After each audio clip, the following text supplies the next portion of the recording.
An alien skeleton. Their skeletons are unlike anything else in the animal kingdom.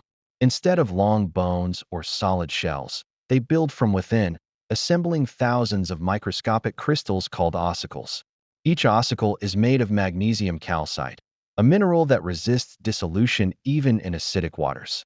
It is as if their bodies are filled with millions of living jewelers, crafting a lattice of armor from sparkling shards. These ossicles lock together in ways that seem to defy design.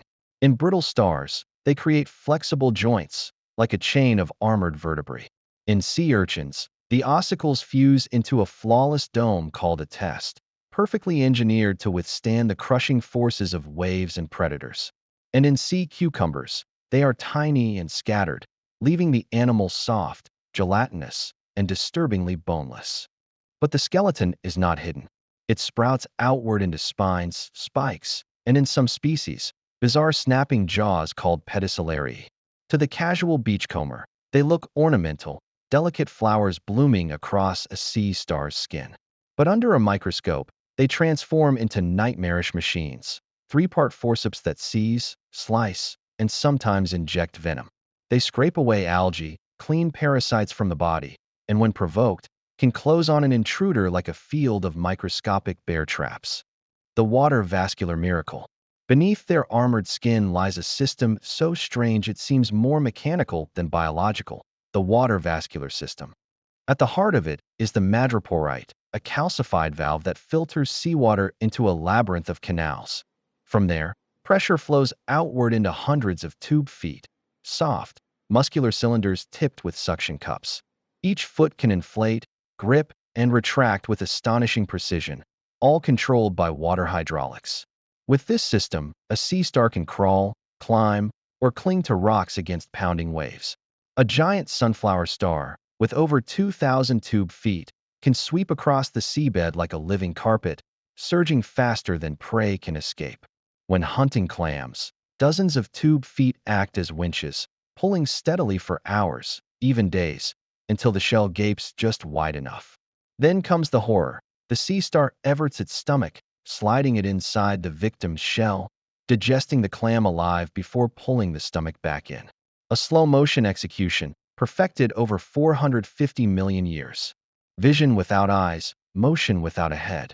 Sea stars have no brain, no head, no central command center. Instead, a nerve ring encircles the body, linking the arms in a distributed network, more like the internet than a vertebrate brain. Each arm can move semi-independently, making decisions without permission from the rest. Yet they see. At the tip of every arm is a rudimentary eye, a cluster of light-sensitive cells. Alone, each eye is crude, sensing only shadow and light. Together, 5 or 20 in some species, combine into a panoramic visual field, nearly 360 degrees.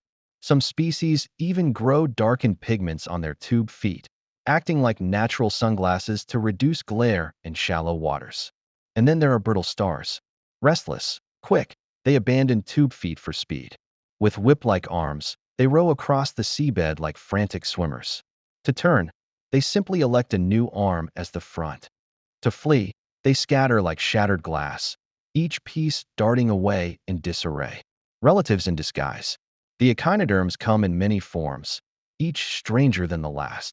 Sea urchins wear their skeletons on the outside, bristling with spines and equipped with one of evolution's most fearsome chewing devices, Aristotle's lantern. 5 interlocking teeth that sharpen themselves as they grind, capable of scraping rock and slicing flesh. Sand dollars flatten themselves into coin-like discs, burrowing under sand, leaving only tiny spines waving above the surface to filter plankton. Feather stars, delicate and ethereal, drift like Gothic chandeliers, waving feathery arms through currents. Their cousins, the ancient sea lilies, still anchor themselves with stalks, standing tall like eerie underwater flowers. Some feather stars can swim, rowing gracefully with their arms, rising from the seabed like enchanted ballerinas before sinking again to feed. But predators lurk. Sea urchins devour crinoids with relentless jaws. In defense, feather stars can sever their own arms, sacrificing limbs to escape, then regenerate them later. Alchemy of flesh. Perhaps their most astonishing trick is their mastery of mutable collagenous tissue. Their bodies can harden into armor or melt into jelly within seconds. With this power, a sea star can squeeze through the narrowest crack, then lock itself rigidly in place to resist predators. If caught, it can shed an arm entirely. The detached limb crawls independently for hours, distracting the attacker while the star escapes. The wound closes within minutes, and over weeks or months, the arm regrows, complete with nerves, skeleton, and tube feet. In some species, a single severed arm can regenerate into an entirely new individual.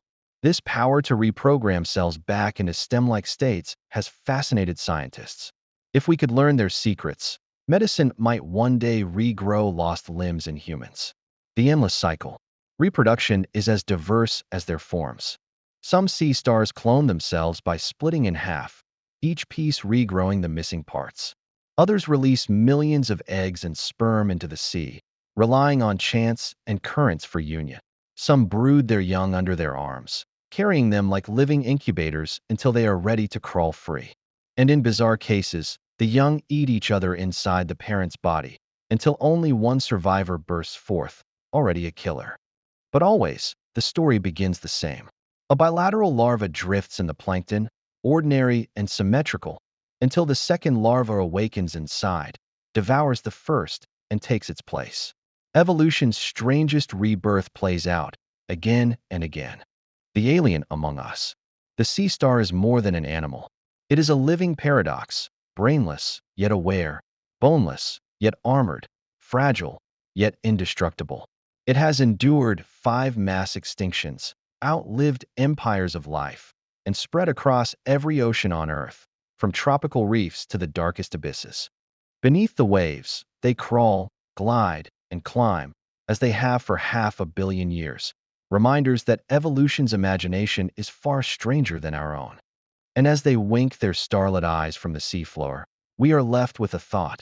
Perhaps we are not the masters of design, but apprentices, still learning from creatures that look like they fell from the night sky into the sea. Sea stars, architects of alien evolution. In the vast history of life on Earth, before the first forests rose, before mammals took their first tentative steps, long before birds conquered the skies, a stranger lineage was forming in the ancient seas. The ancestors of sea stars had a curious ambition. They abandoned the straight, balanced body plan shared by nearly every creature on Earth. Evolution whispered a different design. Forget symmetry, become a circle. But the transformation was no simple matter. Their young began life looking like ordinary bilateral larvae, little more than translucent tadpoles drifting with the currents. Then came the coup. Inside their fragile bodies, a second larva began to grow, rounder, stranger, more alien. It consumed its host from within, replacing it entirely. Out of this act of biological cannibalism emerged something Earth had never seen before: radial symmetry. 5 arms radiating from a central hub. A living star born from betrayal. Thus began the age of the echinoderms, the spiny-skinned ones. Sea stars, sea urchins, brittle stars, sand dollars, feather stars, sea cucumbers, all heirs of that monstrous rebirth.